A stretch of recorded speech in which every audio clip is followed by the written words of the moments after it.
Welcome back, everyone. This is the Mastercation of Edubation, and I'm here with our one and only guest, Christopher Schwartz. So far, our one and only guest. Last time we talked about the philosophy and journalism, and jumped back and forth. Journalism. I guess also philosophy in journalism. Sure, go ahead, please. Interchangeable articles. Not exactly, but sure. Today, as we mentioned last time, we're going to be talking about mysticism. So, like I said, I consider Chris one of the few legit mystics who I know that's actually had mystical experiences. So we'll start off with a basic one. What would you say was your first mystical experience? You would have to dig in the crates for this one, and the.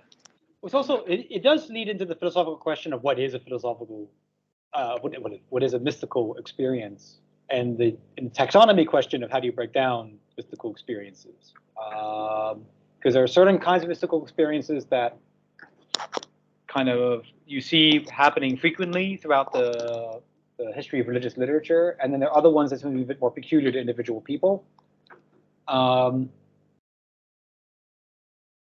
I would break it down into a very rough two-part taxonomy. Well, mystical experience in general is like some feeling of breaking through the banal every day, not necessarily to a point of like higher philosophical meaning, because like literally everybody experiences that at some point, I think, but to some kind of higher point of almost metaphysical meaning. So instead of just getting sort of the big conceptual picture of what's going on, you kind of get the big emotional picture of what's going on. And these can be maybe a little bit hard to separate from each other, depending on the person, depending on the experience. But that would be like maybe a rough way to sort of break it down. And then even then, also when it comes to kind of types of experience, a very common one that happens a lot, and I think a lot of people also experience it in their everyday life, is synchronicity, which is this: a coincidence is not a coincidence. You know, the pieces come together. So that's what I mean by mystical being very more emotions oriented. So this feeling of like, yes, now the pieces come together. Now it makes sense. My life was building in this direction, or this was meant to happen to me, or this was meant to happen to that person. So you have synchronicity, which is a pretty widespread experience, and it comes in different degrees of intensity. As maybe part of that, you get the deja vu experience. So deja vu, of course, there may be a neurological explanation for that, but for example, the Baha'i writings, it is explicitly identified as a potential kind of mystical experience. And it's sort of related to synchronicity because you sort of feel like you're seeing the parts of a puzzle, you just don't know what the puzzle is, right? But you get the I'm having this experience, this dream-like semi-prophetic, semi-clairvoyant memory, a memory of a future, a memory of a tomorrow, essentially, right? This paradoxical experience, and you don't quite know how it's adding up, but you know that it's adding up, right? This is also very closely related to synchronicity. And then there's kind of a much more broad sort of messy basket of like non-synchronicity or non-synchronicity related sort of experiences. There's a lot of physical elation, for example. I had a lot of physical elation in my 20s when you and I actually were living together in Philadelphia. There's a lot of how to phrase it.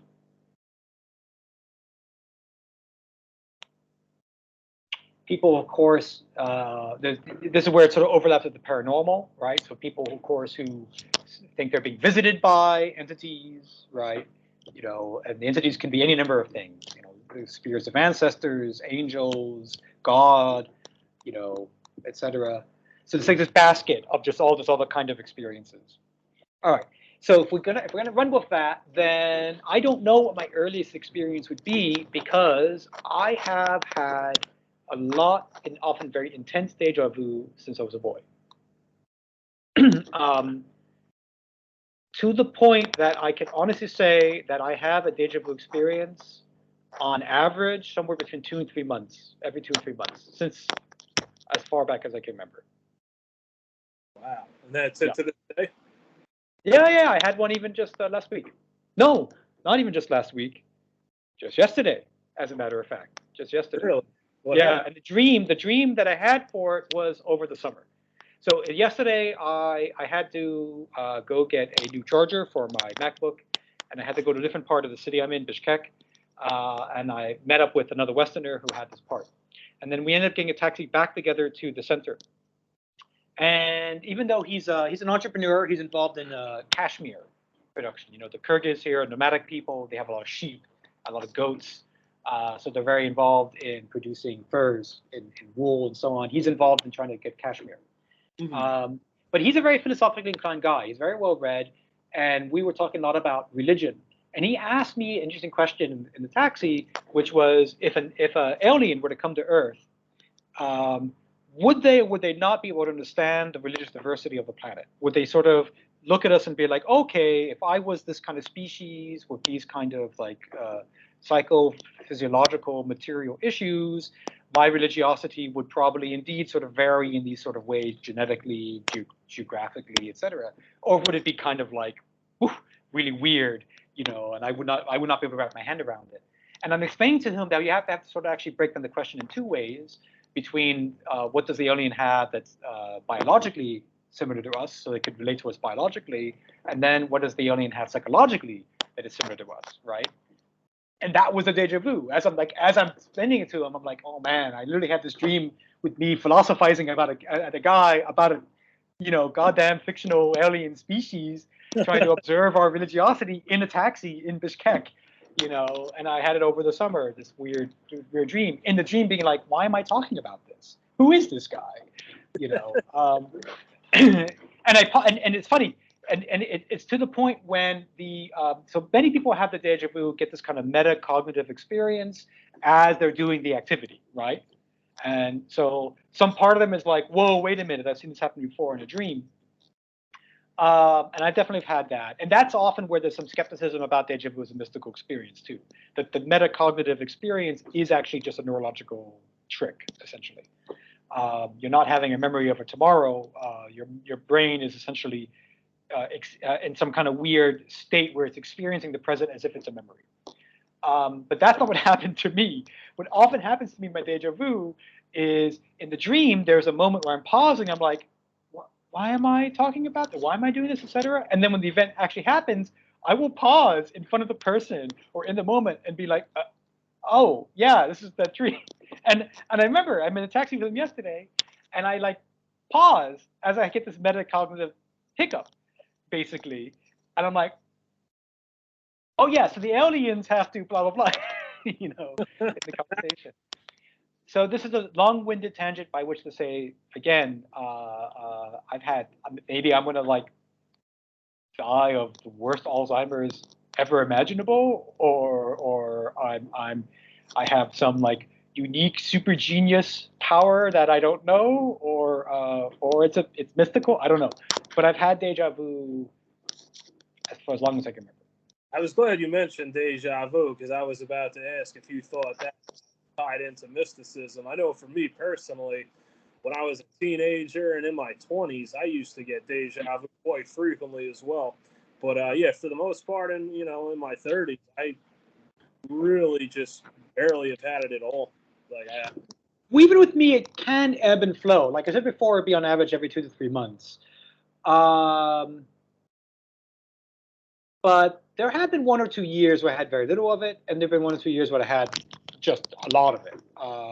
And I can't identify an external potential stimulus for why. I can't sort of say what was going on in my life at the time that made it more or less or whatever.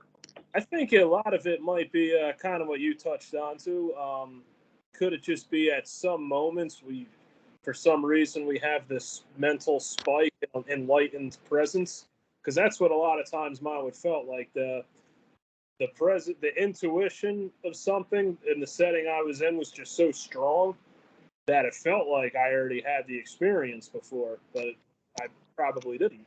Well, frankly speaking, so I'm a big believer that I'm very much a non-dualist. So, for better or for worse, I'm a big believer that experiences that once were considered to be, wholly spiritual, if we could come to understand what are the unique sort of circumstantial, neurological, maybe even dietary, what are the unique set of material conditions that opportunize the appearance of such spiritual phenomena, would that actually result in spiritual phenomena happening? Right, which raises all sorts of philosophical questions. And is it really spiritual, or whatever, right? But I mean, there's a reason why, like, ancient shamans took psychedelic drugs, right? And or why people go to, they go to what are these Native American sort of sweat boxes, I forget what they call it, sweat lodges. Yeah, or why Russians jump into freezing cold water on the 19th of January, which I've done, by the way. It's quite. I remember, yeah, the video. Whoa. Easier than you would think, and much harder than you expect. It's very paradoxical. I'll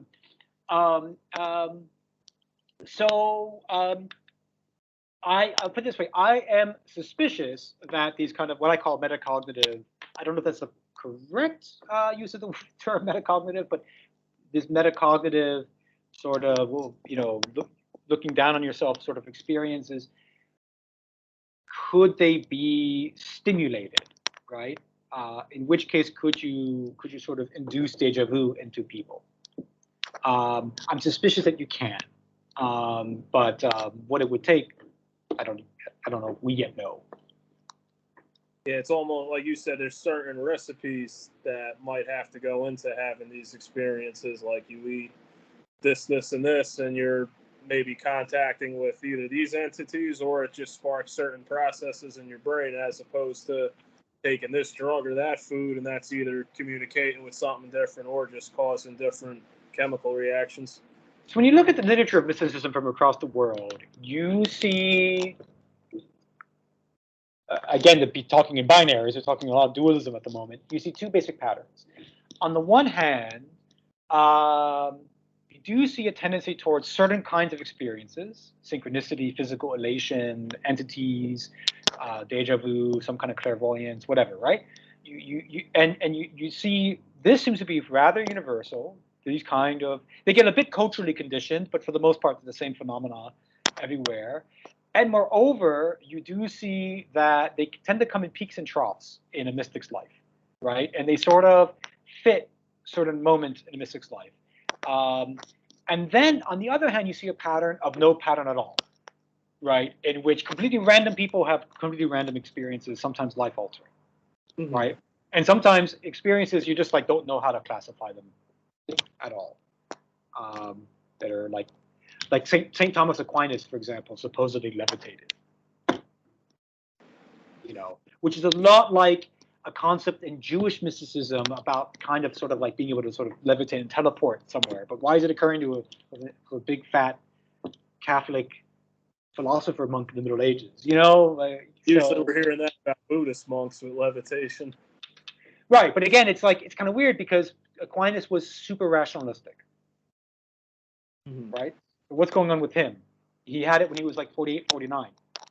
But most mystical experiences are reported either in youth or at 40, give or take. So 49's, from what I understand, I could be mistaken. The people out there who studied it academically, so I could be mistaken. But from what I understand, 49 would be kind of an odd age in which to have that. Maybe in your 50s you might have something, but towards the end of your 40s, that's kind of odd. By the same token, though, we also do know that this might also track a little bit with expectations of life happiness. So you actually get less happy during the course of your life until about 50. And then your happiness begins to increase. And also, with Aquinas, he died not long after having these experiences. So then you have to wonder, was there maybe some kind of underlying medical reason? Or was it something kind of precognitive? It was a symbolic, no less spiritual sort of precursor pre-symbol of what was going to happen to him anyway. He was levitating because, in a sense, he was going to be leaving the world soon enough anyway. You know, this is what I mean. It's very hard to talk about this systematically. Interesting, because I would imagine mysticism, you know, I would think could increase in your 50s and older ages when the physical starts to break down more. Because, I mean, as we know just from sports, you know, I mean, there's barely anyone at age 40 in pro sports, let alone in their 50s and 60s. You know, it's just a fact of life. The body can only take so much wear and tear. Well, certain. So I figured you'd make up with that mentally, you know. Well, it's interesting, right? So certain societies. So primarily Turco-Mongolic and Indian societies tend to ascribe an actual kind of mystical life status to getting older. In Hinduism, it's even actually a formal category. It's something you can do as an old person. I believe it was called Sanyasi. And you actually like basically depart. You go off into the wilderness, essentially, right? In Central Asia, the Turco-Mongolic world, it's more like you become, especially as a man, you become what they call an oxycol, a white beard. But the idea is that as you get older, your body is not just breaking down, but you're getting closer to that border zone between this world and the next zone, right? You're becoming more liminal. And because you're getting closer to that border zone, you start being able to kind of peek through to the other side. Or maybe influence on the other side begins to influence you in a way it won't do to you as, you know, a robust, physically, you know, physically robust young person who's also hell bent on breeding and getting your society, getting your place in society, right? Because the other thing is, in theory, when you're old, all that's out of the picture for you now, right? You successfully bred, or if you didn't bred, you can't do it anyway. You've successfully found your position in society, or if you didn't, it's too late. Anyway, you know, the point is that like all that stuff that you're supposed to sort of do while you're physically young and robust is no longer around as well. So you better be thinking about what comes next, whether it be the afterlife of the community, like what quality of community will I leave behind, or whether it be the literal afterlife, you know, where we all go when we die, if we go anywhere. Right, that makes sense. That's always what I thought. What you're compensating for, what's breaking down physically, you know, would probably be enhancing mentally. So I always thought that, you know, usually you see a lot of older people in mystic groups. You know, when I see, you know, the Sufis, a lot of different. Sufis that's the thing. Sufis are kind of a funny group because at least my impression of them is that they are quite a young man's and young women's sort of operation. Like the leader of the Sufi tariqa will often be older, but the rank and file often will be quite young. Right, It's very physical. It's a very physical form of mysticism. I know in the but yeah, a lot of times in, like, you know, I mean, when you see religious groups, there's often a lot of older people, you know, not necessarily in you know, the mystic groups. So I always thought there was some kind of compensation from what's breaking down physically going towards the mental, spiritual side. Here's something interesting in philosophy. You find that a lot of philosophers. So philosophy is very interesting discipline because, unlike in sports, and unlike in some other areas, like even literature, arguably, you peak later, right? You don't want to be that genius young philosopher because, like, you're already out of the game. So you tend to hit your peak intellectually in philosophy in your 50s and 60s, and then often comes the decline. So you can often see what happens is philosophers end up like sort of developing you get like kind of precursors to their big insight or their big system. Then they're like in the 50s and 60s, and then you get the system. You get like the thing that they're going to do, and then after that, they're sort of perfecting their system. But what's intriguing is that for several of them, as they're trying to perfect and tweak their system as they enter true old age, right, they tend to also start getting more paradoxical. They start finding more loops and unsolvable problems in their system. How so? I'm trying to think of a good example of this.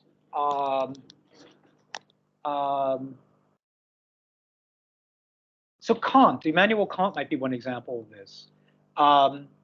So Kant had this idea that you should do duty for duty's own sake. Right? He's famous for this, right? And you should not get happiness per se. Happiness should not be motivated in doing what is right. And yet, as he got older, he couldn't escape the fact that you do take a joy out of doing what is right, and you actually get a joy out of doing what is right for right's own sake. Right? So he couldn't escape this paradox in his own system. And paradoxical thinking is often a characteristic of mystical thinking. So there's basically some law and order of what is supposed to happen, what is considered right in the universe. You mean for Kant or what do you mean? In general, then, let's just say that, for what Kant's, saying and feeling is something that should apply to everyone, wouldn't that mean that there's some sort of ingrained natural order, natural right?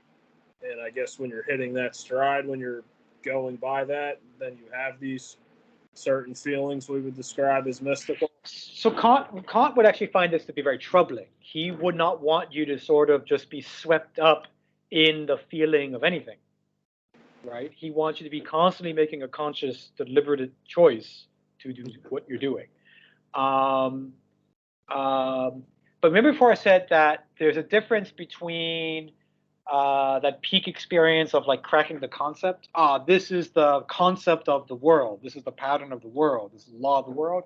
And then the mystical is that's more the intellectual peak experience. The mystical seems to be more of the emotional peak experience. Things come together. They make sense. Kant is like someone struggling with this. You sort of feel like he had a lot of problems as he got older, mental problems. So maybe he wasn't in his right mind at the end. But my impression of him and the impression of one philosopher, William Desmond, at my university, Leuven in Belgium, was that he was struggling very much with these two rival peak experiences because the way he set up his system would foreclose the mystical. And yet, what he was arguing for only kind of makes sense if you put the mystical in. So it's like this was the paradox, the terrible paradox he found himself in. What kind of mental breakdowns did Kant have towards the end of his life? Well, I think I don't remember if he suffered from Alzheimer's or Parkinson's, but he suffered from one of these diseases. Several well-known philosophers have not had glorious ends. Let's put it that way. But I mean, if you want to talk about paradox, actually a much better example than Kant, and you want to also see where it gets fuzzy to sort of distinguish the mystical as its own distinct thing, and yet you also sort of feel like you want to keep it as its own distinct thing, is Socrates. So Socrates describes the philosophical mission, his mission of critical reason, as originating in a divine oracle. Really? Right? And he describes this intuition he had to ask questions and ask questions in a certain way as his daemon, as a kind of spirit guide inside himself. So it's all about identifying what that intuition or divine oracle is. It's just very odd, right? For what is a very material, in the end, very material expression of engaging the world, right? Because reason is reason in a sense doesn't have its own content, right? Reason is it takes its content from the world, right? So reason is always going to be, to some degree, rather materialistically inclined. Not materialistic in the negative sense. I just mean that there's a reason why religions sometimes struggle with philosophy historically, right? Because philosophy tends to be more worldly. It wants to look at what's going on right here in this world and analyze it. And when religion makes a certain claim, philosophy is like, well, now I want to examine that claim, because that claim has to exist in this world, right? And I exist in this world as a mind. So that's why there's often this tension between philosophy and religion. But it's weird that in one of the archetypal philosophers who started an entire tradition of philosophy, his mission starts basically on a religious edict. Know thyself. Right. I know that I do not know. Yeah. Which, because that's the thing. Socrates, was one of the few that you know, accepts that he didn't, have the answers. Because I always remember that quote from him, as well. What's interesting, Socrates' whole description of his mission is fraught with this kind of weird tension. So the oracle's famous inscription is "Know thyself." He goes in, and the oracle says, "You're the wisest person in all of Greece." And Socrates' immediate response was, "What are you talking about?" Yeah. Basically, I'm going to prove you wrong. And it's very interesting, right? It's like, it's interesting, and this is sort of a broader question about sort of what is the relationship of religion and philosophy, because you often see that religion. So this guy I took the taxi with yesterday, he was asking me, "How do you define religion?" And I sort of said that I think of it this way. In psychology, they make a distinction between values and traits. Traits are what you're inborn. Do you have a high sex drive or a low sex drive? Are you an extroverted person or introverted person? Like basically how you made up physically. These are the things that are very difficult for you to change. You can condition them. You can kind of push them one way or the other, but they're kind of, they are like fundamental to who you are. Values, on the other hand, are these cognitive, actively held conscious beliefs. They can obviously not go together, right? They can conflict, right? If you have a high sex drive and you are subscribed to a religion that believes in monastic celibacy, you've got a challenge on your hands, right? The value and the trait don't necessarily go together. Religion is essentially the values it's like values on a very large scale, right? Religion is essentially a critical system. It comes into existence to poke and prod and spur on culture. Culture, on the other hand, is more like traits. Culture is sort of like what that society, what the community sort of is already before religion sort of enters the equation.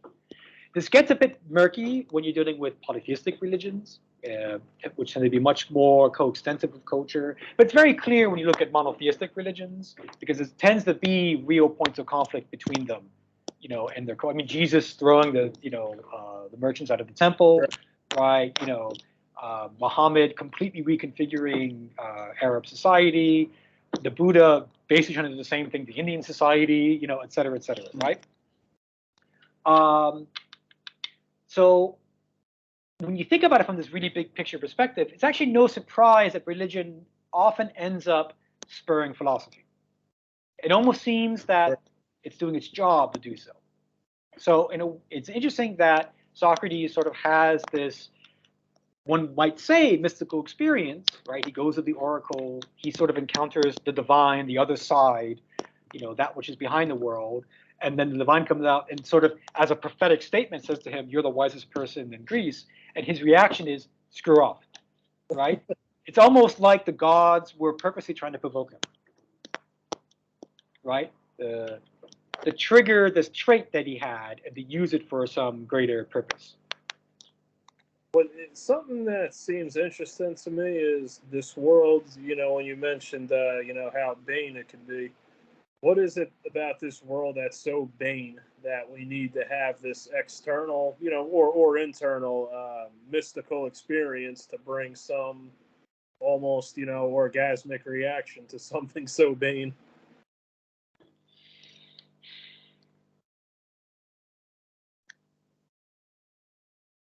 We definitely have a very fraught relationship with our material existence as a species, right? We are ambivalent about the fact that we are so embodied and that we can't seem to get out of our embodiment.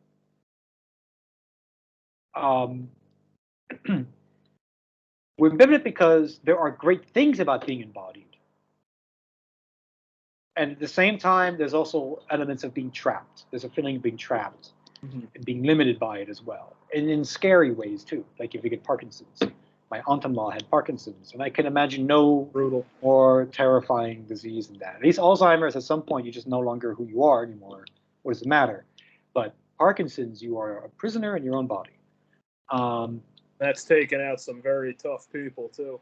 Taking out some very tough people. Ali, wrestler Dean Malenko, just like people that were just such physical specimens in their prime, athletic machines, and you see Pope John Paul II, who was a skier. and you see how they are in their older age with Parkinson's. That's scary. Yeah, it's terrifying. It's terrifying. So I think that's what it is. I think it's a so there so to speak, humanity experiences itself as if it's having one foot out of material existence. When we look at animals, we intuitively, whether accurately or inaccurately, we intuitively sort of feel like they are kind of fully in the material world, right? They're really there. They're in it. There's very little of them that is sort of on the outside looking in, if any at all. But we feel ourselves to have one foot somehow out of it, looking in, which creates this tension and this frustration. I think what religion does ultimately is, so the word religion comes from Latin and it means bind. So I think what religion's function ultimately is, and you can argue this is an evolutionary function, is it deals with this gap that occurs. It deals with this being one foot out sort of paradox that we find ourselves in. It helps bind individuals together into communities, and then it helps bind those communities and the individuals through those communities with the universe. It helps you sort of say, this is why you are here. This is your place in all of it.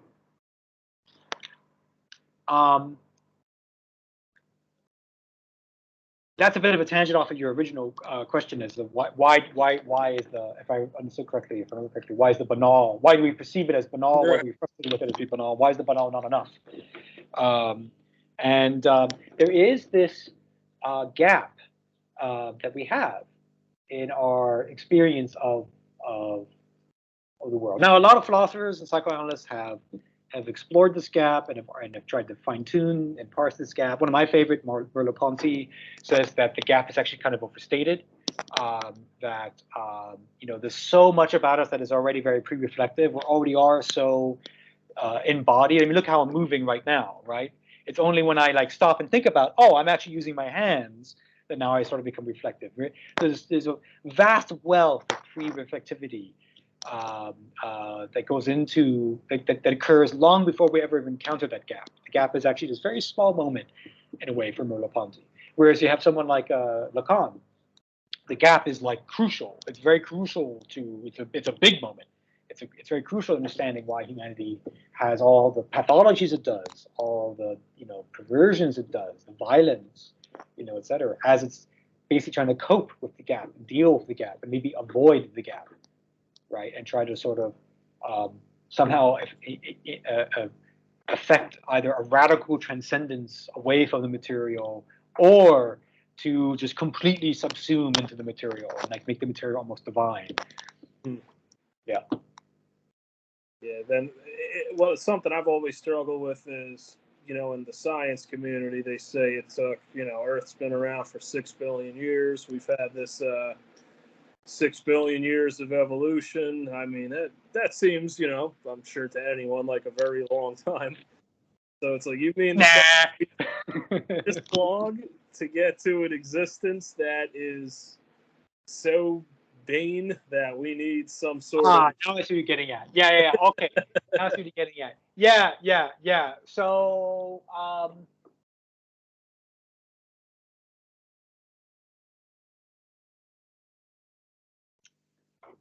okay, there's different ways of trying to approach this.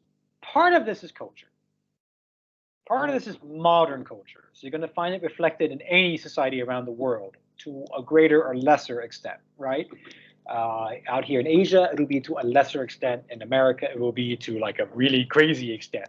But there is this idea of modernity that humanity, at least as a collective, has reached a certain degree of mastery over the physical universe, that we don't have to anymore worry about that base survival.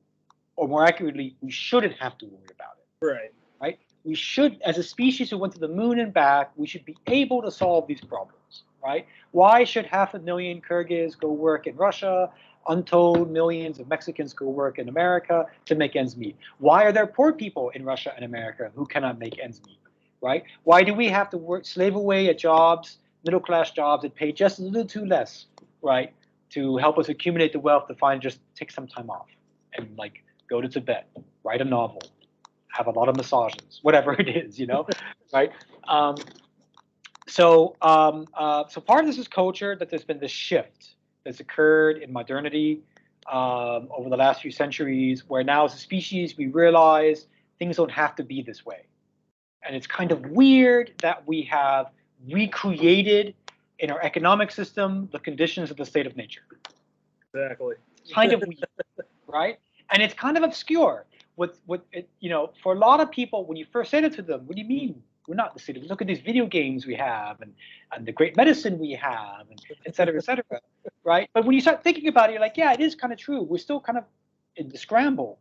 We're just sort of still scrambling, aren't we? Right? Maybe being distracted by some needs we don't really are not real needs, but other needs that are real needs are not met with the greatest security, right, by our societies. So I think that's part of it. That's sort of at the cultural or collective level, what the species as a whole has sort of realized, and is struggling to solve, right? Is struggling to solve, and I think you see this reflected in a lot of different spiritual and political movements, right wing and left wing, across the world, right? As they're trying to sort of ultimately crack this code. Why do we have to continue living in the state of nature? At the individual level,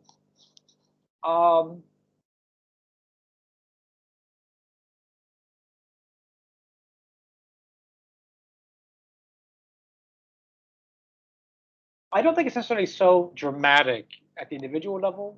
I don't think you have to be a big thinker and think in terms of the species and going to the moon and why can't I don't think. I think for a lot of people at the individual level, rather,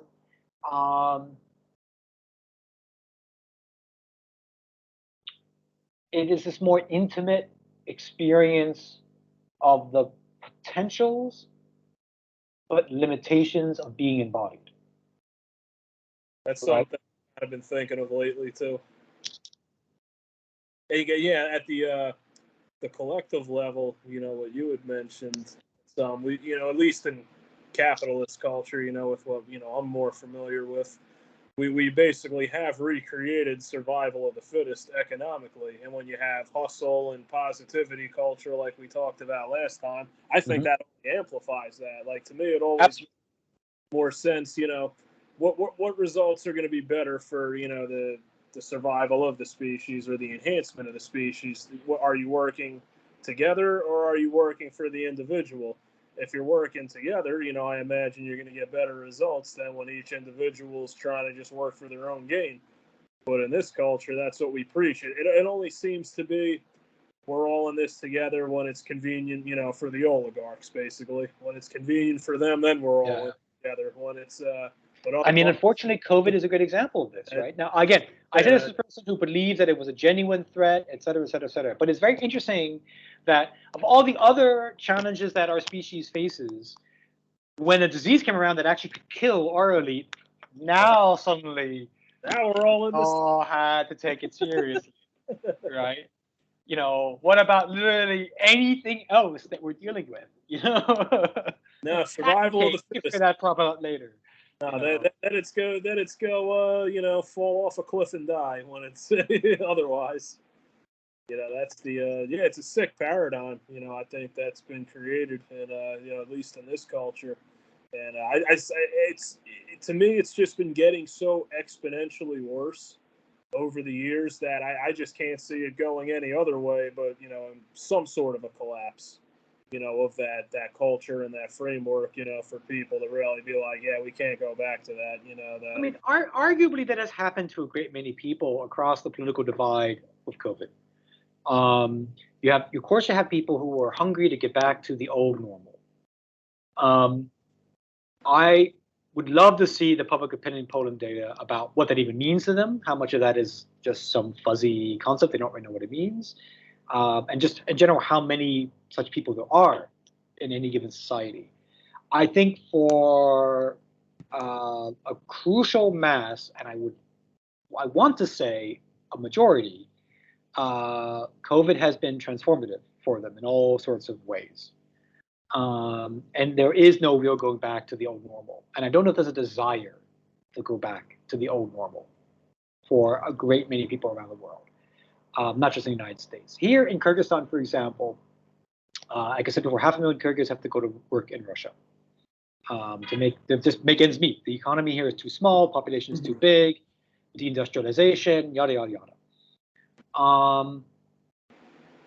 Now, pre-COVID, there was anger and resentment that they couldn't find jobs in Kyrgyzstan, but there was some kind of degree of like, well, this is just the way the world works, right? This is normal. After COVID, of course, that working class part of the population was like, we want to go back to Russia to work so we can earn money. But it wasn't. It lacked this. It lacks this sort of like gung ho quality to it now. It's more like, we need money. This is what worked before. We're going to do this until we can find something better. Right. So the new normal may still, the old normal maybe prior to Russia's invasion of Ukraine, and now they're 500,000 are going to have to come back because they're literally being kicked out of the country, kicked out of Russia. There's no jobs, and the government doesn't want them there anyway.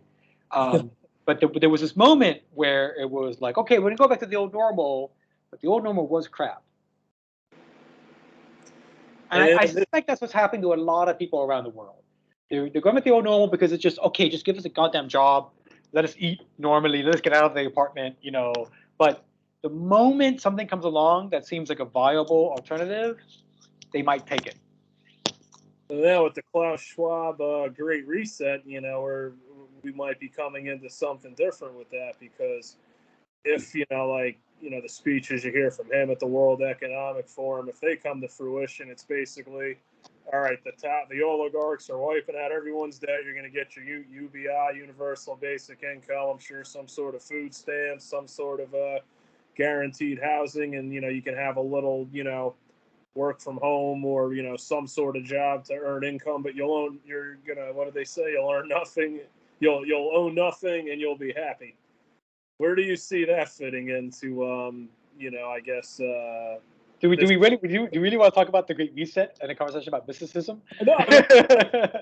Do you actually think there could be some sort of new mysticism within the Great Reset because people are seemingly going to become more isolated and individualistic? Yeah. Okay. So I see the way this relates to mysticism is sort of, has society, because of COVID, as a whole, kind of had some breakthrough experience.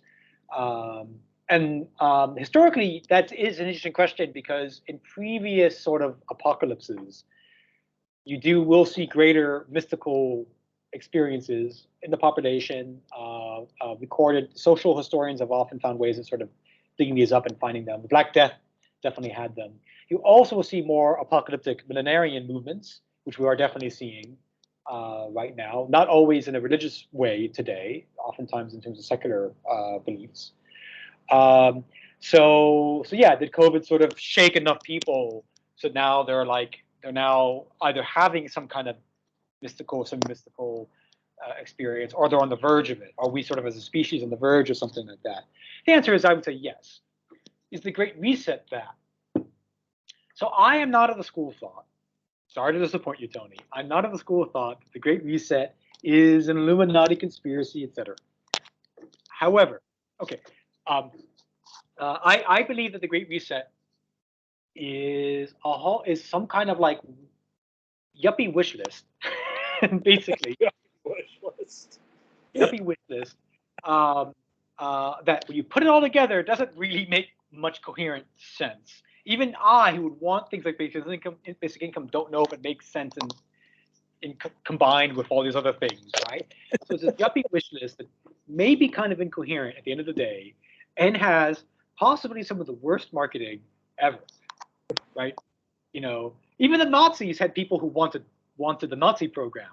No one seems to want the Great Reset program, because even the name of the Great Reset is bad PR, right? They need a person like me.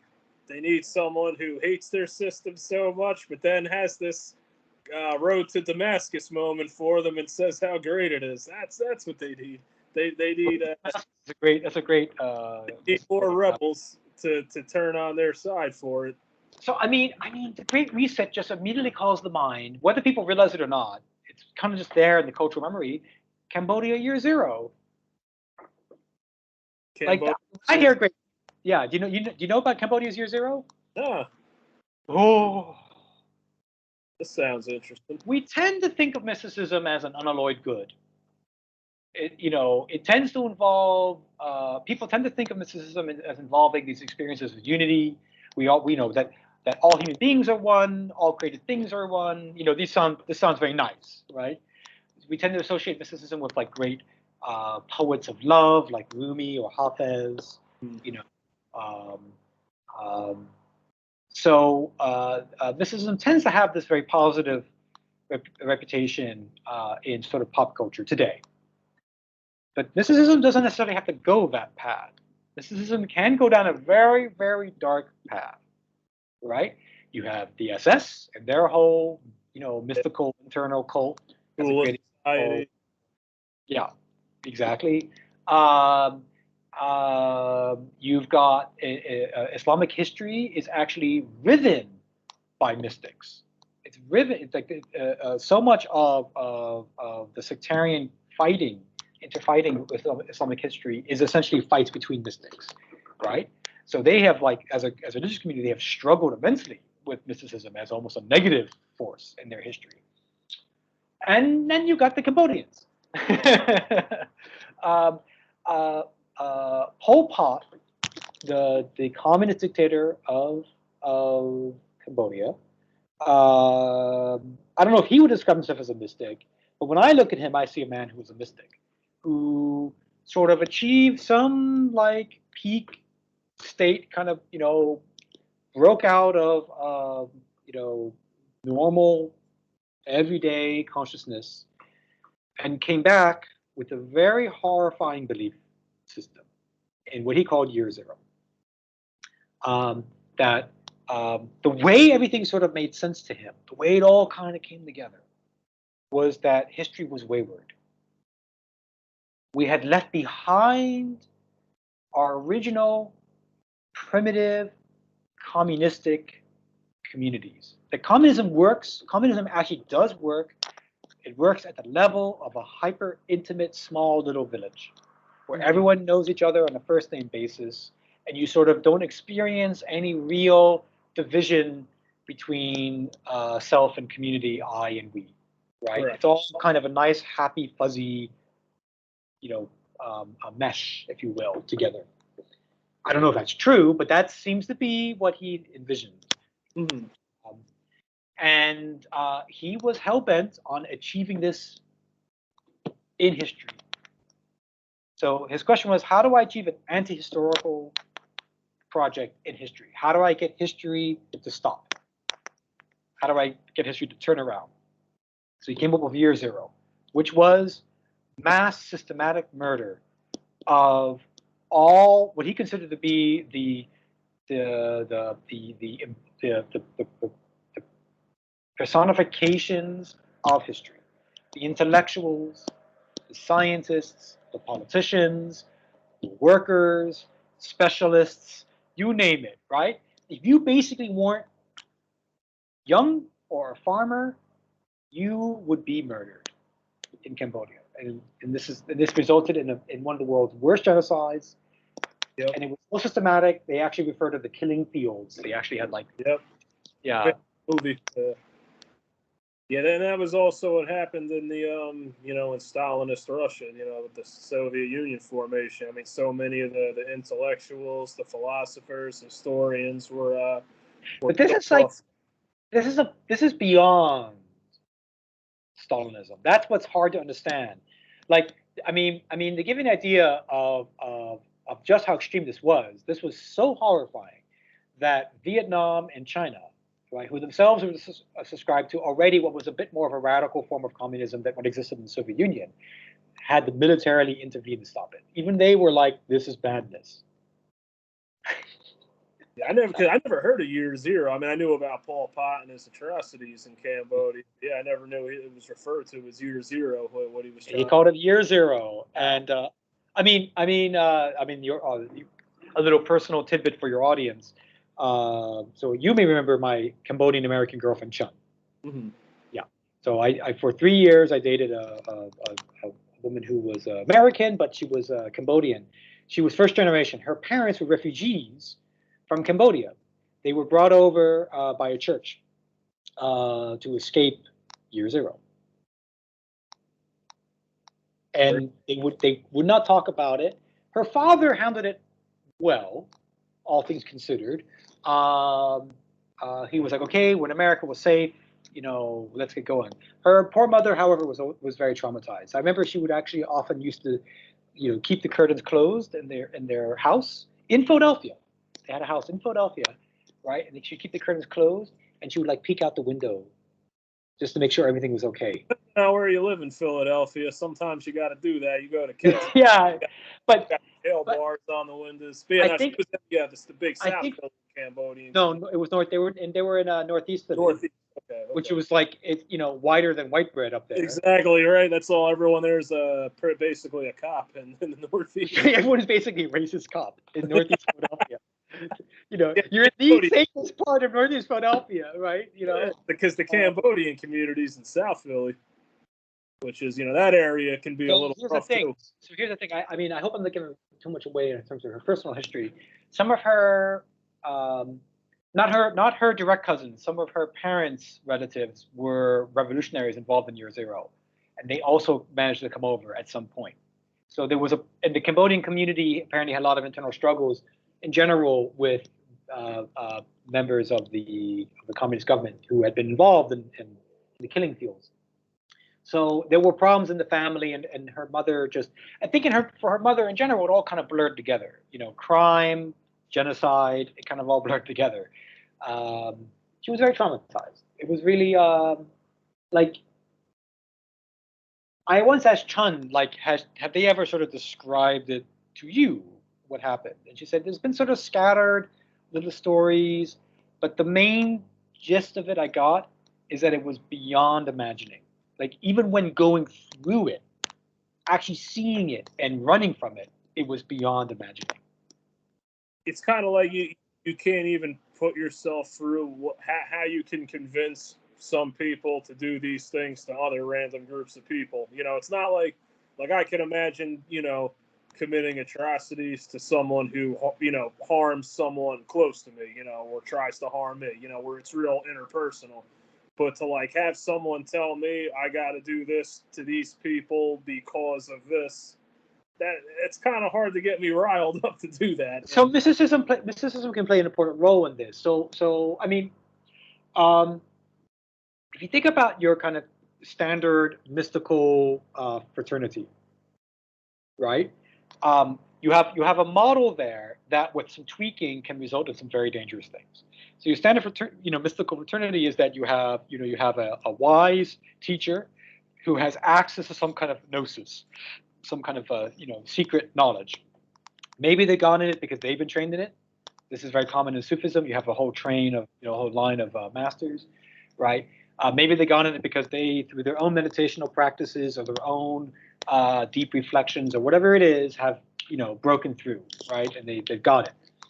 And then what they do is they gather together their disciples, and the disciples have certain practices, right? And the practices are supposed to be able to enable them to either have a similar or the same kind of experience, or to kind of enter into the sort of conceptual framework that experience sort of justifies to exist, right? So maybe you might be a Sufi, but you don't actually have any mystical experiences yourself, but some of your friends do, and you generally are on board with the platform, right? Right. It's too bad that God hasn't chosen you to have these experiences, but it's okay. You will have a different function to serve. Right. Maybe you're the more realistic, pragmatic one in the group, for example. Right? There's always got to be one, right? There's always got to be someone has to get things to work, and maybe that's just your function.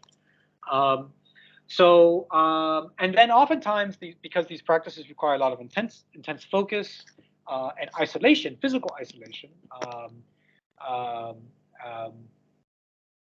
You sort of want to develop special facilities, right? Or practices that can help you maybe achieve that isolation, even when you're not actually necessarily physically isolated.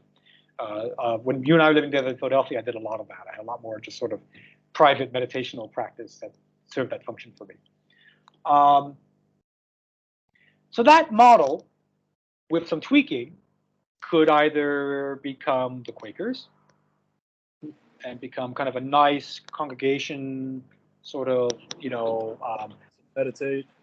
sort of a nice weekly meditation, essentially, or with a bit more militarization, isolation, propagandization, and brainwashing, becomes the crack teams of fanatical youth that Pol Pot uses to exterminate entire villages. It's not that far actually apart from each other, ironically. It just requires some focus and resources to achieve the one.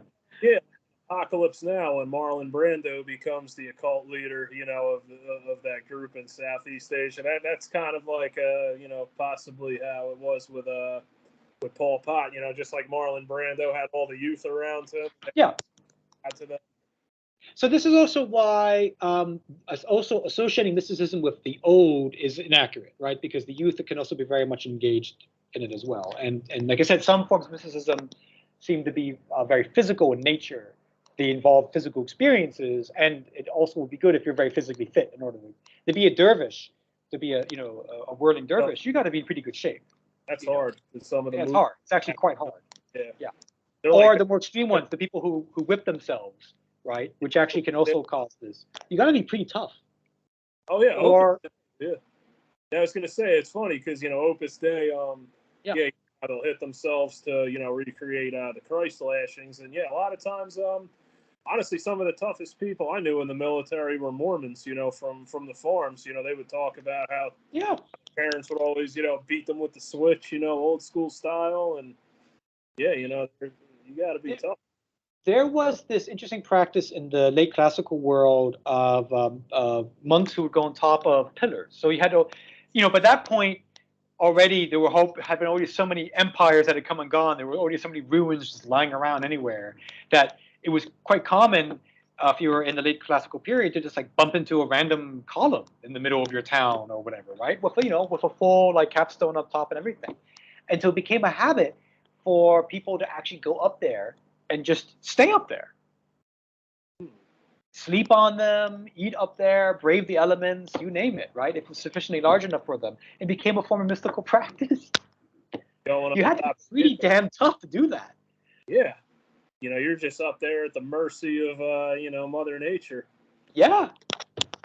But at the same time, like when you survive it, it's that Lieutenant Dan and Forrest Gump moment, Exactly. Yeah. Exactly. Lieutenant Dan, by the way, I've always sort of related to him. There is a very small sort of sub-theme in mystical literature of the conflict with God, right?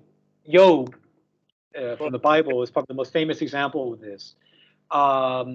It doesn't pop up very often in mystical literature. More often occurs in Jewish literature because they're the chief inheritors of the Job mythology. Lieutenant Dan from Forrest Gump is actually a rare example of mysticism that involves conflict and conflict with the divine. You can't kill me, you can't stop me, bring it, God. Right? Another one is Pinocchio too. He's got to go to because he gets swallowed by first he's whale. He's swallowed by a beast, right? Throw the whale swallows him, and before that he's basically pretty much implied that he's going to be molested in that circus actor ring that he's in. Just all his conflicts, dealing with people, being he's not a real boy, and he has to go through all these trials to become a real boy. Right. That was like another thing I was thinking, Never would have thought of Pinocchio. That's interesting. I was thinking the other movie from around the same period of time of Forrest Gump, a few years later, is a Jeff Bridges movie called Fearless. Jeff Bridges and Rosie Perez. Yes. You heard about this one? I've seen that. And it has a similar dynamic where he basically he thinks that God can't kill him. God's trying to kill him but can't. Yeah. And then I never thought of Pinocchio though. I haven't seen or read Pinocchio in like forever. I have to like go back and. It's got those elements of the hell he has to go through to become a real boy. It's kind of like a weird. It's not so much a post-humanist or transhumanist story. It's like a pre-human story. Like that's always the robot becoming human. It's like it's the golem who wants to be human. Strange thing. Yeah. And he's like he's almost more like a pet to his creator Geppetto. as a, opposed to someone that's going to become divine. And it's like, maybe, once upon a time in human history, that's how we were to the gods, like these humans were, more or less would, if that was the case, I guess it would kind of follow more the, Sumerian Anunnaki story. But even if you take the, the Elohim story of Genesis is very similar too. It's like, instead of, maybe as, us being divine beings, it was more that, we were designed to be more or less pets or servants to these, these gods. So this relates to the question of embodiment, and also relates a lot to culture and how different cultures and their religions have approached this question. Because not every cultural religion would agree that human beings start off divine, right? Or conversely, or they would not necessarily agree that it's not a question of starting or becoming divine, as much as a question of, so to speak, letting the divine out. Christianity. Oh, sorry, my window's open. I have to hear that beep. Ambulance going by. Maybe that's synchronicity. Maybe the gods are agreeing with what I'm saying, or warning the audience, stop listening to him.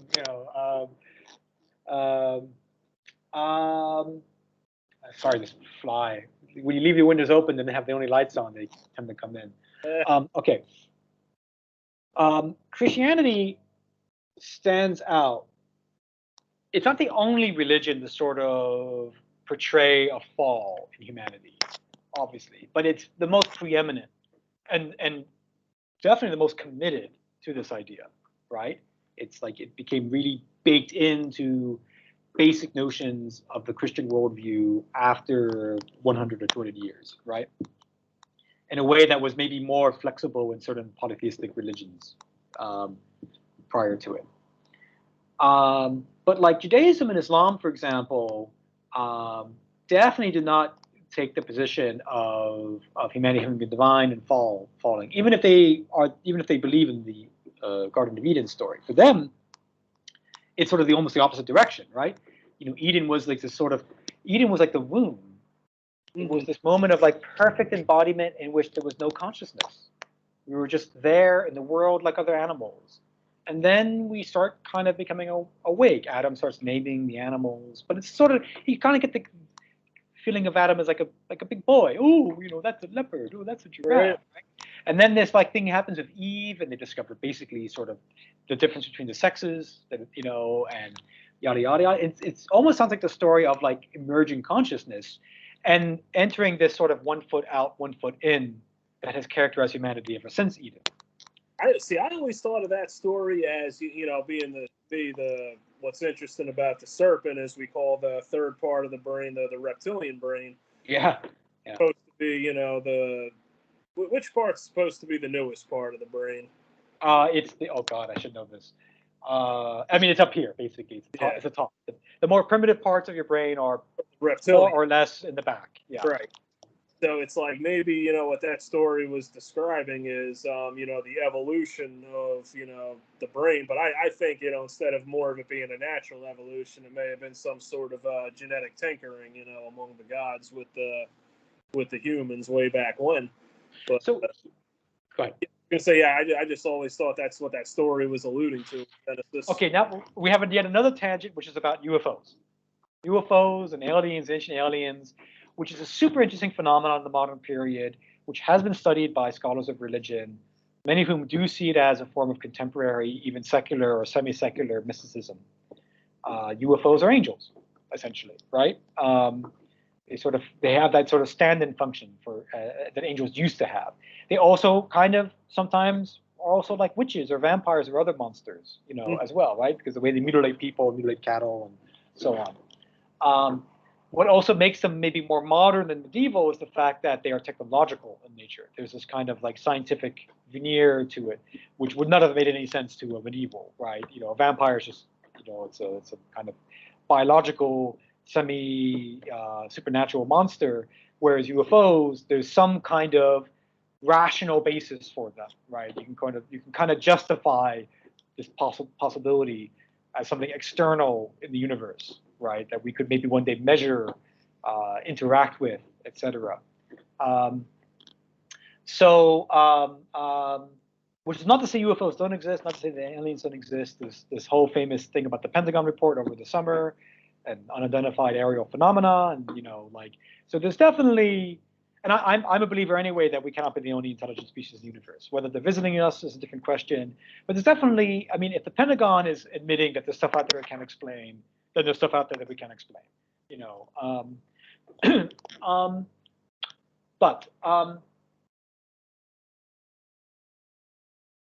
ufology, while it has been a subtext in other cultures for a while, I would argue has only really reached the kind of popularity it's having globally, actually as a function of post-colonialism and post-imperialism. The idea of UFOs makes a lot of sense in a Christian context. And especially the idea of tinkering, and that somehow they were involved in our creation, and that they're somehow involved with us losing Eden, right? It resonates in a Christian atmosphere. And the reason why it begins to resonate now globally is because Christian societies ended up imperializing and colonizing so many other societies around the world. So now elements of that culture are now spread around universally. Right.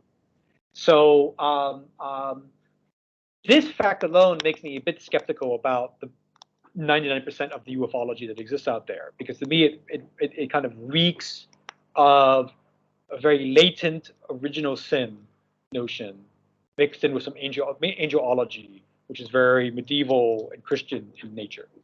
Again, not to say that we not necessarily have not been visited, not to say that that the people who believe ufology are necessarily crazy, but to say that to me it reeks of a certain cultural bias.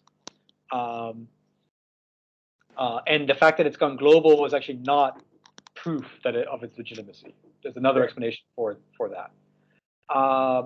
And that's why I'm not so keen on the tinkering hypothesis. However, that does relate to an interesting debate I've been having with a friend, if you want to go down that tangent. Yeah, absolutely. So there is a debate about burden of proof when it comes to religion. When an atheist says there is no God, and when a theist says there is a God, who has the burden of proof, right? Whose claim is the one that's more prima facie obvious, and whose claim is the one where they really need some evidence? In our contemporary empirical, scientific, secular world, the atheist claim may seem sort of prima facie obvious, and the theist claim sort of seems kind of, where's your proof? Where's the big man in the sky kind of thing, right? Mm-hmm. Which is the flip of how it used to be, right? I subscribe to the idea that they both sort of have an equal burden of proof. Right, same here. Right, yeah. Now, to explain that, there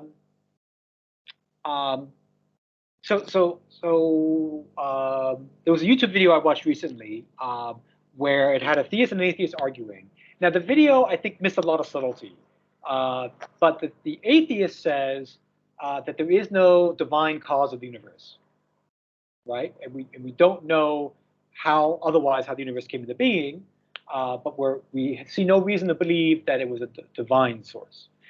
The theist argues back, saying, imagine you're wandering through a big empty field and you come upon a house. And the house is well built and so on. It is reasonable to presume that something must have built that house, right? So by analogy, the universe is that, right? Right? The universe has all these law-like properties, etc. What we call a god is the kind of thing that would build a universe, just like what we call an architect is the kind of thing that would build a house. So therefore, there is a god. Now, this is not actually the best argument that the theists can be making, right?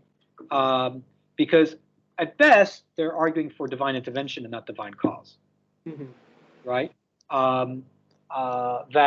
If you read, for example, the Old Testament, it's very clear that the universe pre-existed God, and God kind of swoops in and then sort of makes it into the universe we know, right? So that's not a divine cause that's more like a divine agent sort of breaking into the process. But it's nevertheless a very interesting argument because it does propose that the universe has certain law-like qualities to it, right? And if you're not willing to ascribe those law-like qualities to the divine, you have a bit of a puzzle, because it's a bit like saying, you see a ball fly through the air, but you deny that a person threw that ball. Yeah, true. Right? You got a little bit of a puzzle. It's not to say you're wrong, but I mean, the most logical explanation, based on prior experience, is that someone most likely threw that ball. This is kind of like when me and other people have the debate of whether spirits and ghosts are real. Like, people like me and you, we physically have seen what we would call spirits or ghosts. Other people haven't. So usually the people that haven't, their explanations are, oh, it's all in your psyche, you're seeing things, you're crazy. Yeah, it has this element of empirical reality for us that it doesn't for them, because we think we have at least seen something or experienced something. And I tell them, yeah, but you haven't experienced other planets or other creatures in the deep sea, but you believe they exist because someone told you they exist. Right. So the atheist has a bit of a quandary, because they have to develop essentially a theology, right, which otherwise known as a cosmology, to explain how this universe could have all these law-like principles and so on. And frankly speaking, it would indeed be much easier to just say, yeah, there was a God. A God intervened at a minimum, and that's how all this started getting going. As opposed to molecules got together and figured everything out, which is exactly. That somehow there's some. Now, I personally am receptive, even though I'm a believer, I am receptive to the idea that there's an inherent logic to existence, right? If you want, to play the grammatical game, if you want to be, you have to be something, which means you cannot be anything, because that's equivalent to being nothing, right? So then there's sort of, the grammar indicates that to be something, right, means there's some kind of inherent some kind of inherent structure to being something that even God can't reject, because then there would be nothing, right? So it all goes back to zero. Oh, it all goes back to zero. So Fool is also the wisest in the tarot, the Joker, the Fool card. Oh, hold on. Now you're gonna bringing tarot on the things, it starts getting whacked out now. Let's avoid tarot if we can avoid it, because it's a whole big question about what's happening in a tarot card process. Sure. Okay, but the point is that kind of that's the logic that cosmology sort of rides on. That there's an inherent logic to existence. We just got to crack that inherent logic, right? And saying that God did it, indeed, sort of doesn't sit well with that logic, right? But you sort of have the same kind of quandary when it comes to human evolution, right? Because there is definitely an archaeological record, and yet at the same time, it's not full, it's kind of patchy, and you sort of feel like, where is that final? We sort of feel like there's a bit of a leap at some point, right? Between our ancestors and us. So it's very tempting to say we were tinkered with, because like throwing a ball through the air, seeing a ball fly through the air, or seeing a building appear in a field, or just plopping up in the middle of the universe, right? Saying that there was some kind of intervener that made it happen is intuitive. I'm not saying there isn't. I think it would be rather very interesting if there was. But it does, one has to be careful that just because it feels intuitively right doesn't mean it actually is right. How about more of a first-hand account? Because you've told me about in mystical experience and meditation, the encounters you've had with like actual beings who would be intermediaries. Like, how would you explain that to an atheist?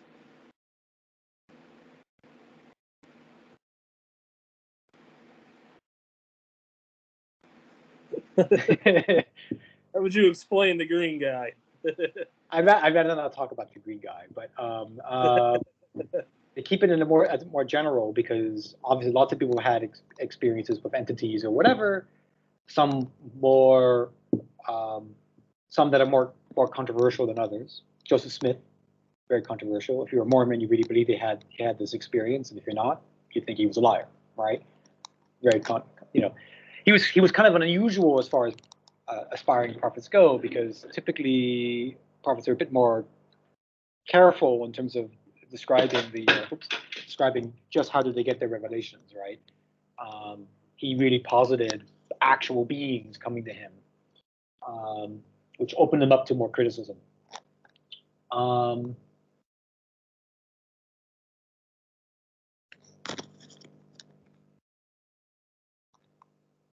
I mean, it's a question of what am I trying to persuade the atheist of? Am I trying to persuade the atheist that I've had an experience of an entity?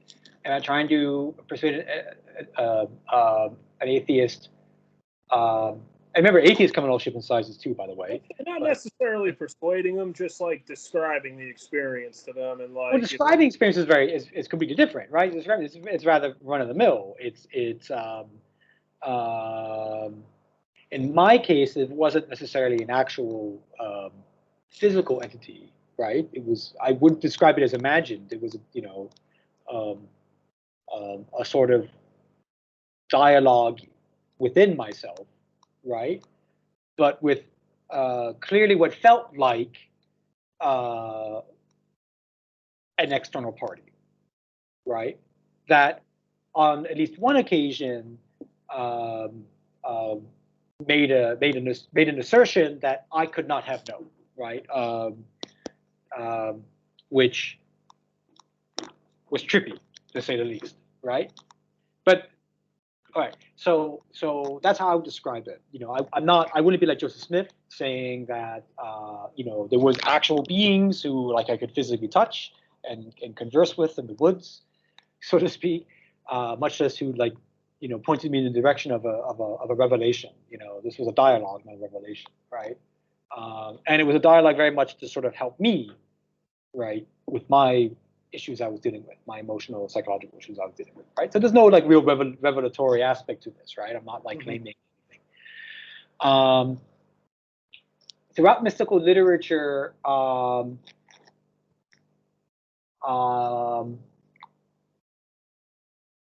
Joseph Smith idea, to use him as sort of the example, and so apologies to any sincere believers in the Church of Latter-day Saints, if this conversation sounds disrespectful to their founder.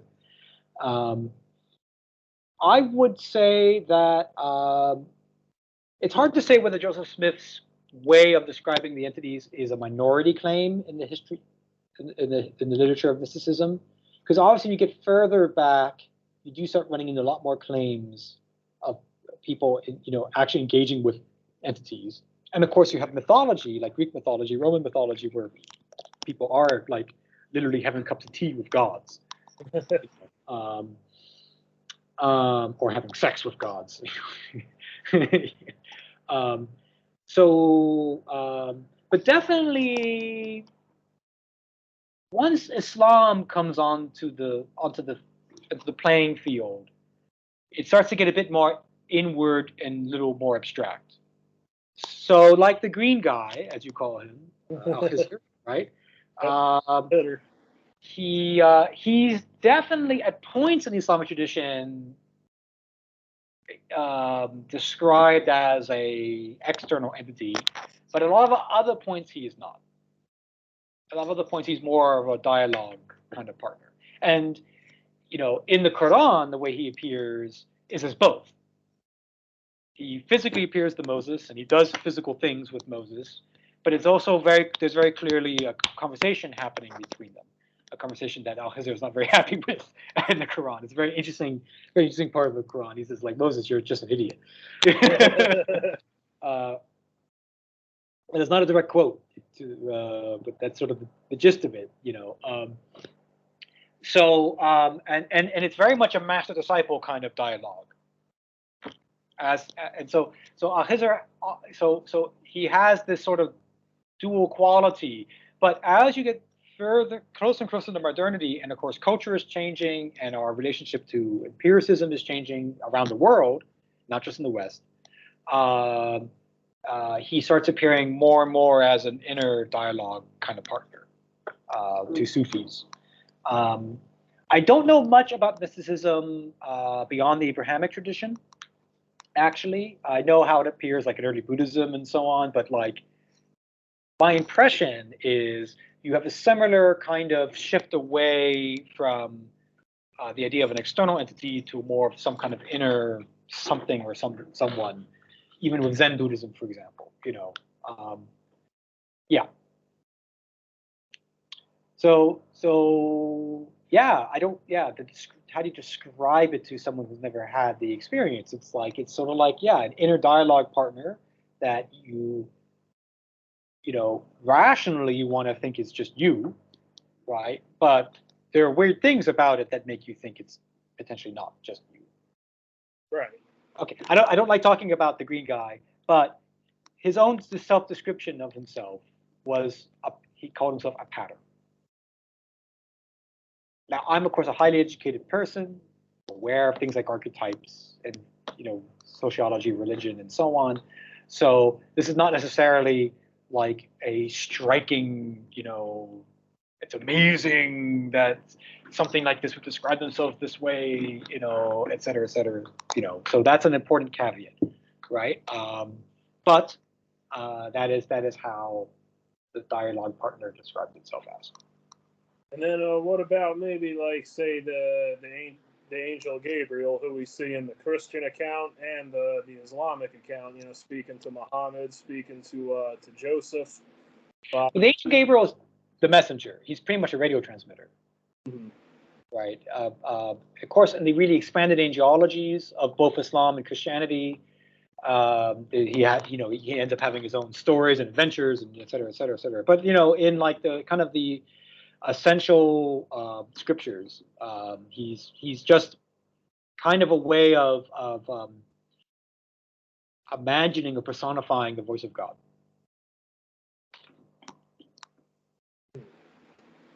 So we really get a different. There's basically a series of different messengers, in every religion, and sometimes it just seems like they get called the voice of God, and other times they're directly, named like Gabriel, or Al-Hidr, etc. Well, so Al-Hizr has a very ambiguous position in Islamic prophetology. It's not clear if he's a prophet or not, number one. But it's pretty clear, number two, that he's not an angel. He's not the voice of God, per se. He is a servant of God. So there is, I would say, I would have to check. Maybe there are some Islamic cults that sort of take it too far, in Turkey, for example. But overall, there is not there. If you get visited by Al-Hizr, one can say one is having some kind of divine interaction, right? He doesn't just show up to anybody, and there is something otherworldly about him, and hence maybe in some sense divine, but he's not on. It's not like the angel Gabriel showing up. The angel Gabriel shows up and starts talking to you. You're having a prophetic experience, Right? Right. If Al-Hizr shows up and talks to you, it's no small deal. It's a pretty big deal, but you're not a prophet. Right, and if you start thinking of yourself as a prophet, you've engaged and you've gone down the rabbit hole of egotism. Yeah, and I also think with that a lot of I guess we can say messengers or entities that might be experienced mysticism. There's really no clear-cut way of identifying who they are, regardless of who they say they are, because there's that possibility they can also be very deceptive with their own agenda. Right. Yeah. So yeah, now you're getting the demonology and the whole, the whole shabazz, yeah, I mean, it's tricky, messy stuff, right? a lot of that tradition purports to be able to have systematically identified means and methods to confirm or not confirm what you're dealing with. Frankly, I think a lot of it is just nonsense. And even if you were to have an encounter with a legit entity, right? I don't know. I don't know. I mean, I have another bias, right? I'm a member of the Baha'i faith. So the Baha'i faith in general takes a symbolic approach to a lot of the stuff. We obviously believe that God is real. You know, we do believe there is another world, etc. But all this stuff we tend to interpret as very, very symbolic. And we try to bridge this gap between what I said before, sort of the sort of cosmological notion of there being an inner logic to things that sort of leads to laws of nature, and then a divine intervener or cause that is the engine of this. We sort of try to say that somehow these two things they go together one way or the other. So we tend to be also, although our communities can have a lot of magical thinking and their notions of miracles and so on. If you really read the Baha'i writings, we tend to be very strong advocates for laws of nature. We just think, though, that there may be a lot more laws of nature than we are fully cognizant of right now as a civilization, right? So things that seem miraculous at the moment, in the fullness of time, maybe like, oh yeah, that's that other process that now we know is a process, right? There is that to keep in mind.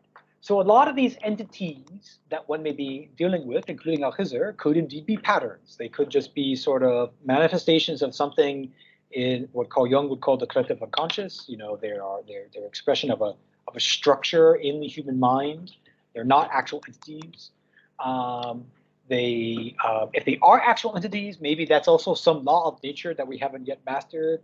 I mean, there's a lot of options there to explain them.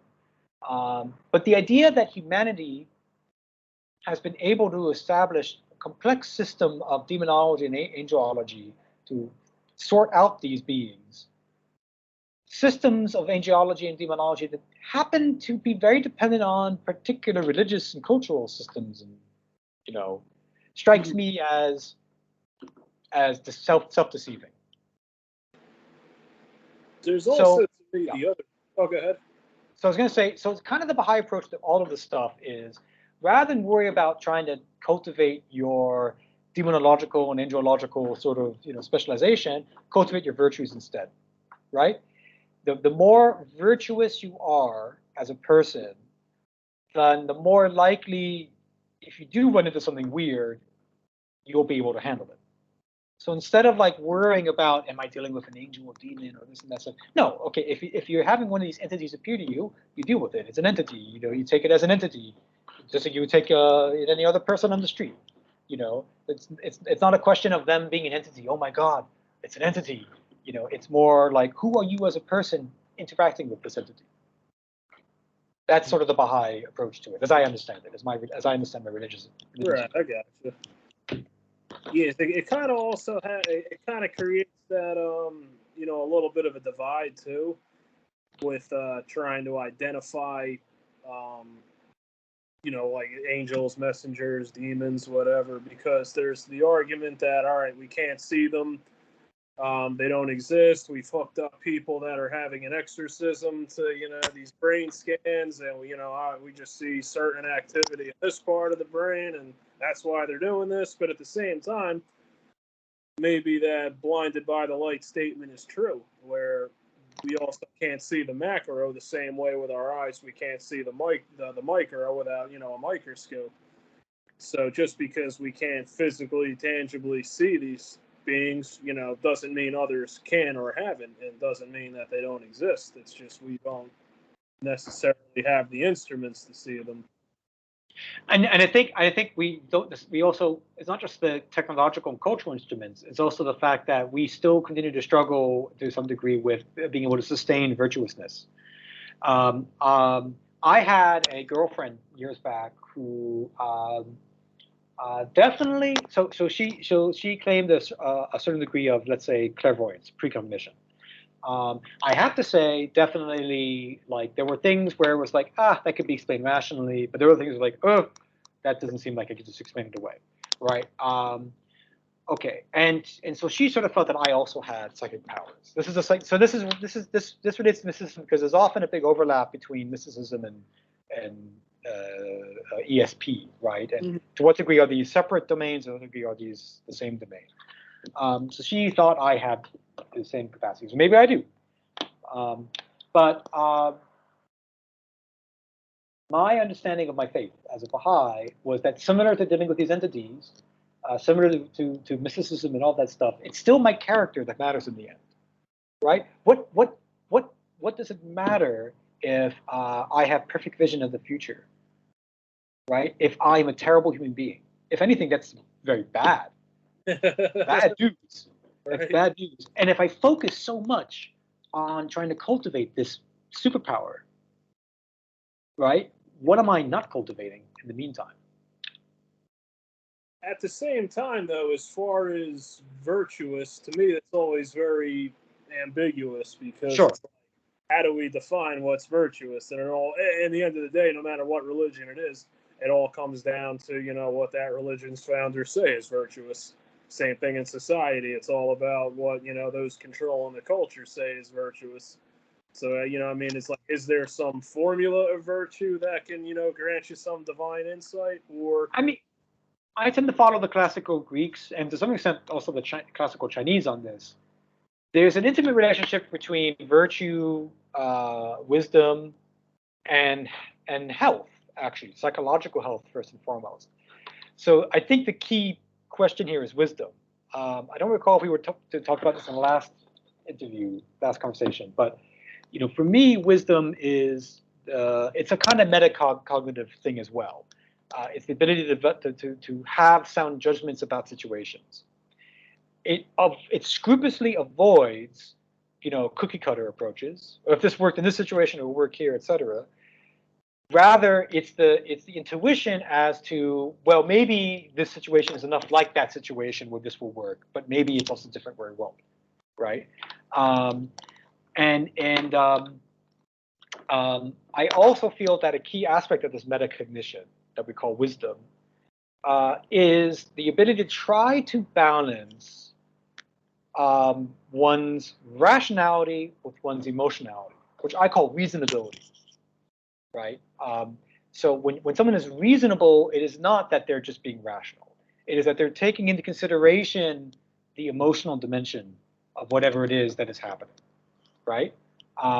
And they have developed sufficient sound judgment or are trying to, that they may know when the situation may call for more on the emotion or more on the rationality.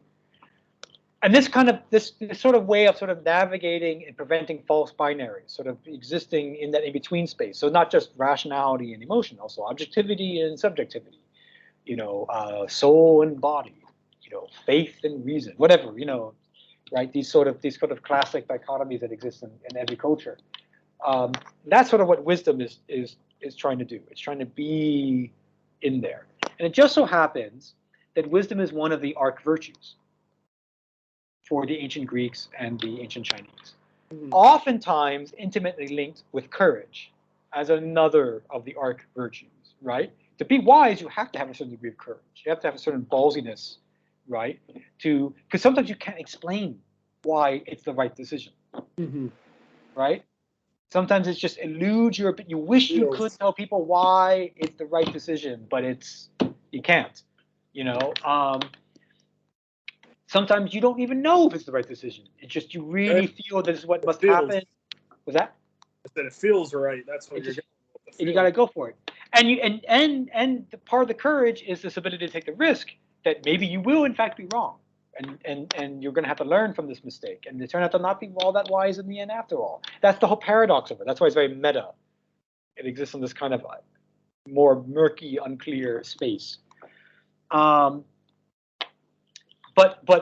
again, what courage has in common with wisdom is also this resistance to something. It's both a desire to go for something. There's also a desire to resist something. It's a desire to resist falling into comfort. In this case, mental comfort, right? The mental comfort of emotions are always right, or rationality is always right. Objectivity is always right. Evidence is always right. or subjectivity is always right. You know, my feelings about I saw a ghost, that's what makes it right. No, you couldn't have seen a ghost because it doesn't fit our scientific paradigm. Like courage, like wisdom, is also trying to resist this, right? Courage has the guts to say, well, you know, it's kind of hard to believe you saw a ghost, but I'm not going to just outright say you didn't see a ghost, even if that makes me look like a fool in saying that to other people. Even if other people are like, how can you possibly, you know, not discount the fact that this person saw a ghost? How can you do that? Courage is to say, I just feel it would be very unfair to them to do so. And you know, the universe is a big, vast place. Who knows?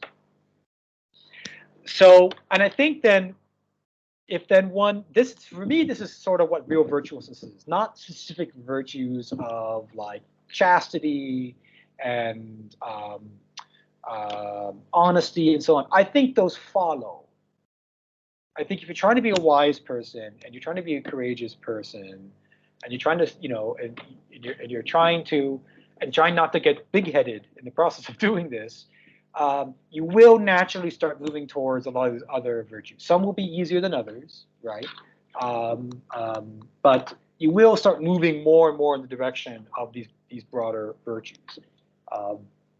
And then this, in turn, will result in sort of healthier psychological, social, and probably also physical outcomes for you, right? That's why things like a liberal arts education have been a very interesting perennial thing throughout history. You know, whenever civilization doesn't have a liberal arts education, whatever it may be, in particular in the society, but it usually involves some components of rhetoric and history and philosophy and art and logic. So whether it be the Chinese version of that or the Greco-Roman version of that or the Islamic version of it, whatever, but usually we have these kind of components to it. You know, Aristotle thought it was very important to have music and math also in the liberal arts education. The point is that you see this fluctuation throughout civilization, no matter where you are in history, that the more robust and well-accessed, higher access that members of the civilization have to the liberal arts, the generally healthier is that society. It's the kind of society you want to actually live in if you're not some fascist, basically, right? And the less it has of that, then it's the more unhealthy society. The more it'd be more where a fascist, you know, would be happy.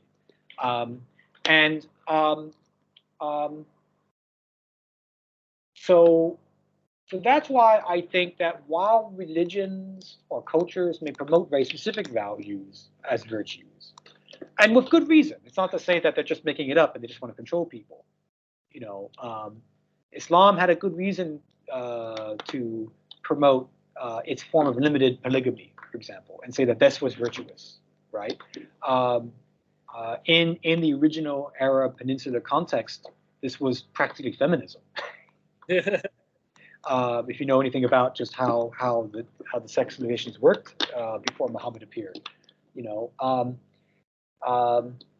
So while you do have this relativity there, if you dig into sort of the understructure of it, you see a much more consistent pattern. Not an absolute pattern, because that would be unwise to propose an absolute pattern.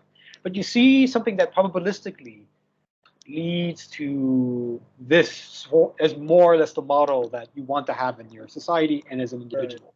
This is what wisdom is, this is what virtue is, and you can see it in the actual kind of people that are produced and who you become the more you pursue it. You get calmer and more resilient. You don't stop being yourself, right? And you kind of actually like the way you're growing, you know. Maybe you do. Maybe your sex drive does decrease, and you're no longer such a horn dog. But you know what? You're actually, I'm kind of cool with that, because I've been working on it in a more authentic way, not because some authority tells me I need to be, or because I feel guilty. I feel guilty that I haven't done it, or you know. I agree. It's because everyone's different. Everyone, you know, it's easy things like that on a personal level. Yeah. Sure. Yeah, just like cultures are. And so far, the cultures are sort of like big people. Anything else you'd like to add about mysticism before we wrap on up?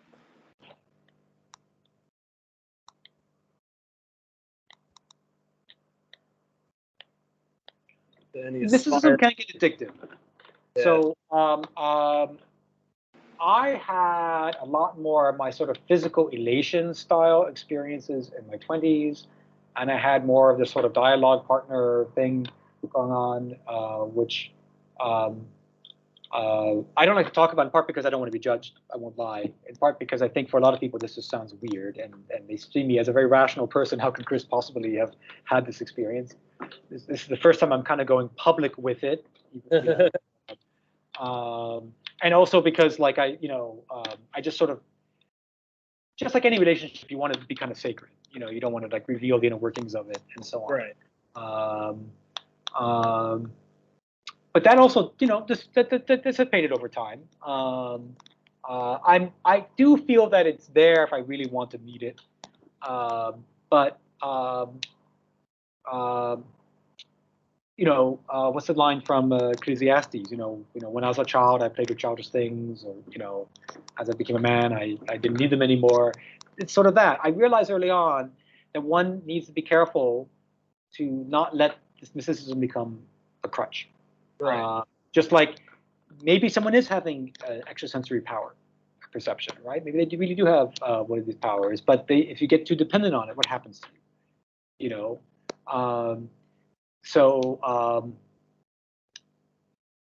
I would say mysticism sort of maybe kind of imbues more and more my general perspective. Like I'm more and more willing to sort of see synchronicity and allow it to inform my decisions, but also not to make like a huge deal out of it. Right. And to still kind of weigh the pros and cons, but to make it more organic, let it be more embedded in my own little personal life world. Do I sometimes still wish I had those intense experiences? Sure, I do, because they were intense, just like everyone wants to have that one great intense love affair, and right?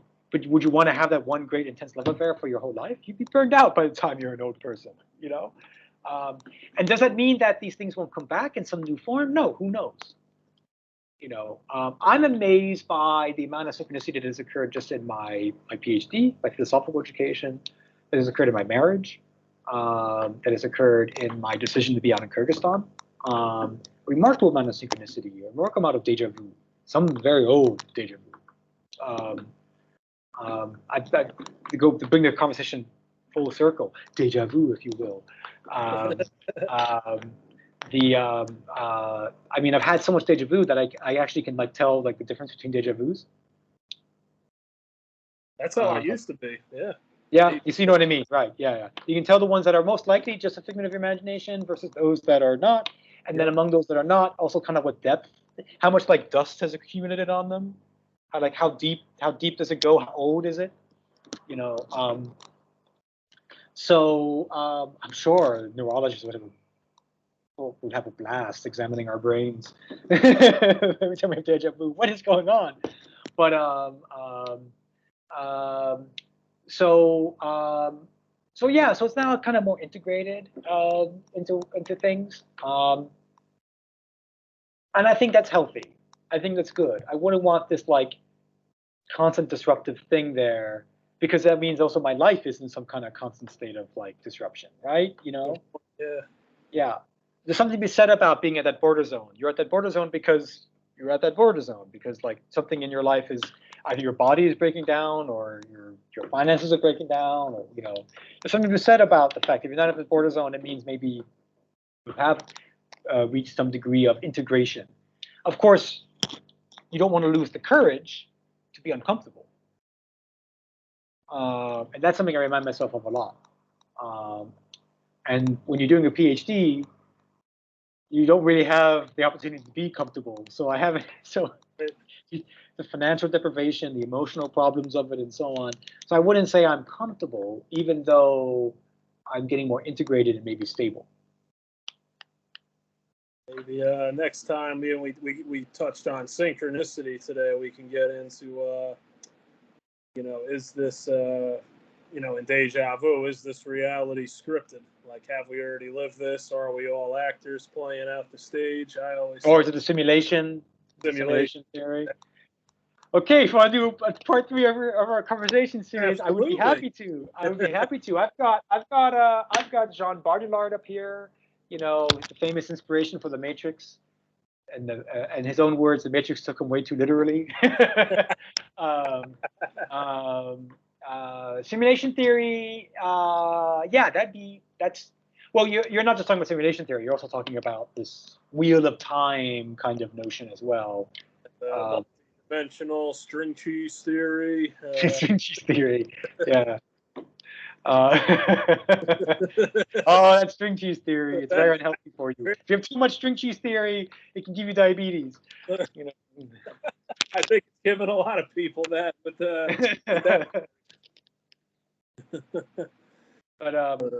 yeah. No, I'd be game for that, but I might have to do a little bit more reading up on that.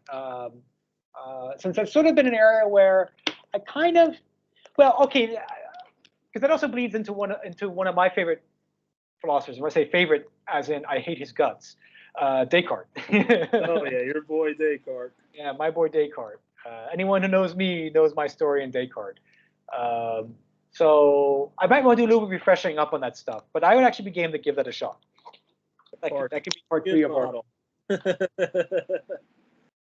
Alrighty, well that's gonna wrap it up for today. We're gonna get ready for our next discussion on all things synchronistic. All things synchronistic. Until both line from Battlestar Galactica. All this has happened before, and all this will happen again.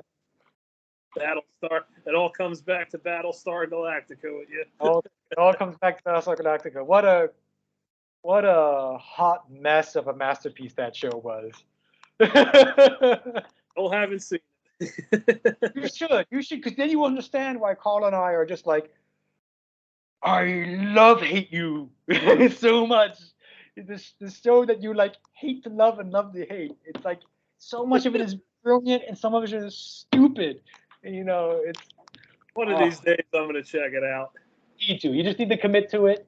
I had my friend Olivier, big tall Belgian friend Olivier, do the whole thing, even the webisodes. He did the whole thing, and at the end he was like, "Yes, I understand now why people have the feelings they have about this show."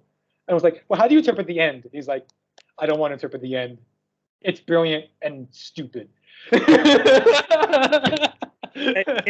Worse than how the X-Files ended, their last comeback season, where it's all a dream, it's all a premonition. It's like, yeah, I have to say somehow Galactica manages to avoid that. Good. Yet you're still not thinking like, that whole Inception garbage. It's all a dream within a dream. Well, Galactica has a whole big thing about projected realities, sort of semi-simulated realities, and you can kind of interpret the ending to be in part that this is sort of a divine simulation. That might be giving the ending a little bit too much credit, to be honest, but there are grounds for that sort of interpretation of the way the show ends. Yeah. So we can also bring up Battlestar Galactica in our next. I'm going to brush up on the cliff notes in that case. Read the Wikipedia entry and be like, "This is what Carl and Chris were so obsessed about for years." It all makes sense. It all makes sense now. All right. It was great talking. On again, my brother, and this has been the Mastercation of Edubation. I'm loving this. It's been great. Peace. Cheers.